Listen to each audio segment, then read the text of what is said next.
ভাবুন তো, বিশ্বকাপের স্কোয়াড ঘোষণা হলো আর সেখানে যদি না থাকে ব্রাজিলের সবচেয়ে বড় তারকার নাম, তাহলে কেমন হবে দৃশ্যটা?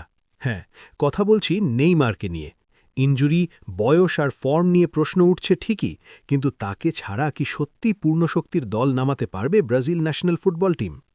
বড় মঞ্চে অভিজ্ঞতা, নেতৃত্ব আর চাপের মুহূর্তে গোল করার ক্ষমতা, এই তিন জায়গাতেই এখনও নেইমার সবার থেকে আলাদা। তরুণরা গতি দিতে পারে, কিন্তু ম্যাচের মোড় ঘোরাতে পারে কে? নেইমার মাঠে থাকলে প্রতিপক্ষের ডিফেন্স তার দিকেই ঝুঁকে পড়ে, আর সেই সুযোগে স্পেস পায় অন্য ফরওয়ার্ডরা। ফলে পুরো আক্রমণ হয়ে ওঠে আরও ভয়ঙ্কর। তাই সমালোচনা থাকলেও বাস্তবতা একটাই, ফিট থাকলে নেইমারই ব্রাজিলের সবচেয়ে বড় অস্ত্র। এখন সিদ্ধান্ত কোচ কার্লো অ্যাঞ্জেলোটির। ঝুঁকি নেবেন নাকি অভিজ্ঞতার উপর ভরসা রাখবেন?